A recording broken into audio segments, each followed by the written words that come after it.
Assalamualaikum warahmatullahi wabarakatuh. Pada kesempatan kali ini, kelompok kami akan mempresentasikan mengenai hakikat penilaian dan hasil pembelajaran. Anggota kelompok kami adalah yang pertama saya, Afdhal Nurrisyad, lalu Diana Intansari, Eva Yunita Sari, Fatimah Zamrotul Jannah, Zihan Asila, Nanda Argi Nurfadila, Rian Rifai Dewantoro, Sela Lukitasari, Sherlyn Taskia, dan Wahyu Putantri. Selanjutnya presentasi akan disampaikan oleh teman saya, Diana. Yang pertama, kita akan membahas tentang hakikat evaluasi, pengukuran, dan penilaian. Penilaian dilakukan dalam konteks internal dan bersifat komprehensif. Evaluasi yaitu sebuah kegiatan atau proses penentuan nilai pendidikan sehingga dapat diketahui mutu atau hasil-hasilnya. Evaluasi hasil belajar dilakukan oleh guru selama proses belajar sampai akhir kegiatan belajar mengajar. Kegiatan evaluasi meliputi pengukuran, penilaian, dan pengambilan keputusan. Sedangkan hakikat dari pengukuran sendiri yaitu suatu proses pengumpulan data melalui pengamatan empiris untuk mengembangkan antara alat ukur dan objek yang diukur, serta hasilnya bersifat kuantitatif atau dalam bentuk skala.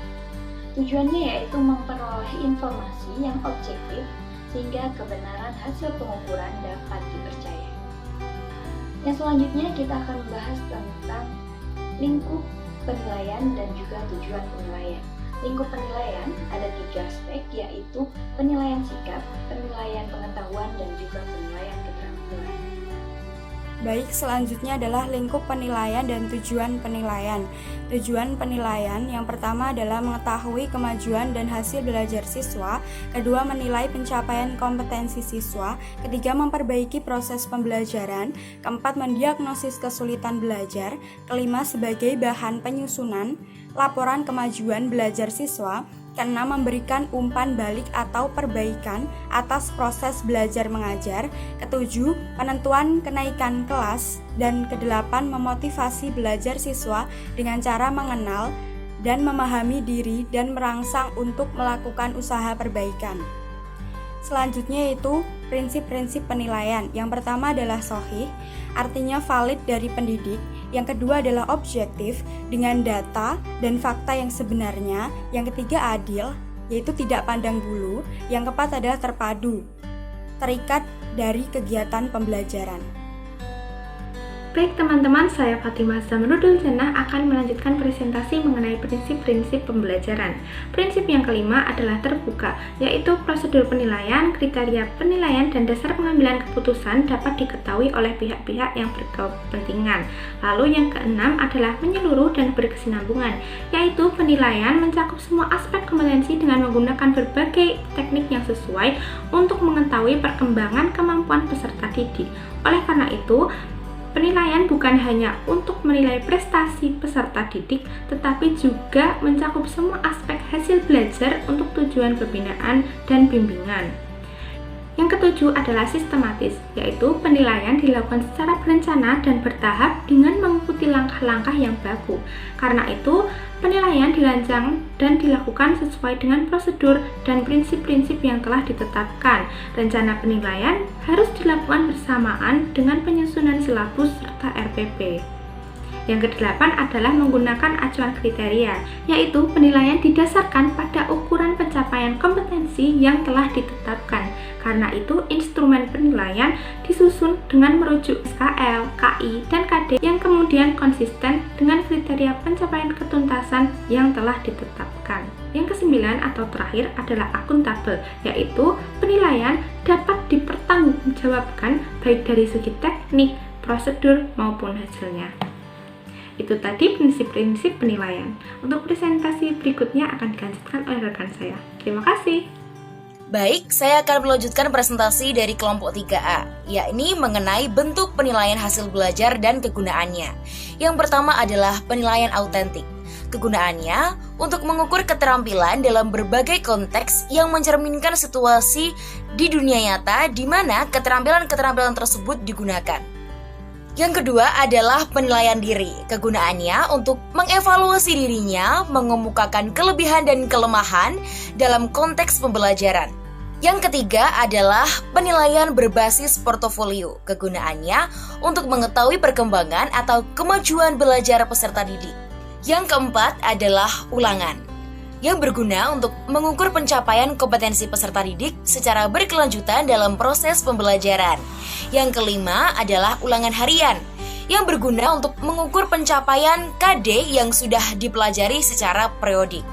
Dan yang keenam adalah ulangan tengah semester, yang berguna untuk mengukur pencapaian beberapa KD peserta didik setelah melaksanakan kegiatan pembelajaran. Nah, selanjutnya untuk bentuk-bentuk penilaian hasil belajar dan kegunaannya ada ulangan akhir semester atau biasa kita sebut dengan UAS. Nah, kegunaan UAS ini adalah untuk mengukur pencapaian seluruh KD peserta didik setelah melaksanakan kegiatan pembelajaran. Kemudian yang kedua ada ujian tingkat kompetensi. Nah, kegunaannya untuk mengetahui pencapaian tingkat kompetensi. Selanjutnya ada ujian mutu tingkat kompetensi. Nah, kegunaannya untuk mengetahui pencapaian tingkat kompetensi juga. Kemudian ada ujian nasional. Kegunaannya untuk mengukur kompetensi tertentu yang dicapai peserta didik dalam rangka menilai pencapaian standar nasional pendidikan. Kemudian yang selanjutnya ada ujian sekolah atau madrasah. Nah, ini kegunaannya untuk mencapai kompetensi di luar kompetensi yang diujikan pada UN. Selanjutnya, saya akan mempresentasikan tentang teknik-teknik penilaian. Yang pertama adalah teknik tes. Teknik tes terbagi menjadi tes tulis, tes lisan, dan tes perbuatan. Yang kedua adalah teknik non-tes. Teknik non-tes terbagi menjadi observasi, wawancara, angket, daftar cek, asesmen berbasis kelas, dan asesmen berbasis kinerja. Selanjutnya adalah mekanisme penilaian. Yang pertama, penilaian hasil belajar pada jenjang pendidikan dasar dan menengah dilaksanakan oleh pendidik, satuan pendidikan pemerintah, atau lembaga mandiri. Yang kedua, penilaian hasil belajar dilakukan dalam bentuk penilaian otentik, penilaian diri, penilaian proyek, ulangan harian, ulangan tengah semester, dan ulangan akhir semester. Yang ketiga, perencanaan ulangan harian dan pemberian proyek oleh pendidik sesuai dengan silabus dan dijabarkan dalam rencana pelaksanaan pembelajaran atau RPP. Kemudian yang selanjutnya adalah mekanisme penilaian. Yang pertama, kegiatan ujian sekolah atau madrasah dilakukan dengan langkah-langkah yang sudah ditetapkan. Yang kedua, ujian nasional dilaksanakan sesuai langkah-langkah yang diatur dalam prosedur operasi standar.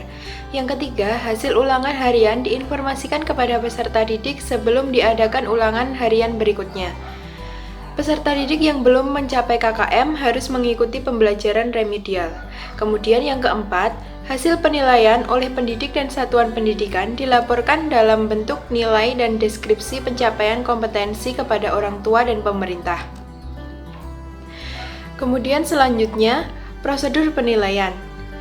Yang pertama yaitu menentukan tujuan penilaian, yang kedua penyusunan kisi-kisi, yang ketiga mengembangkan instrumen penilaian, dan yang terakhir ada pelaksanaan penilaian.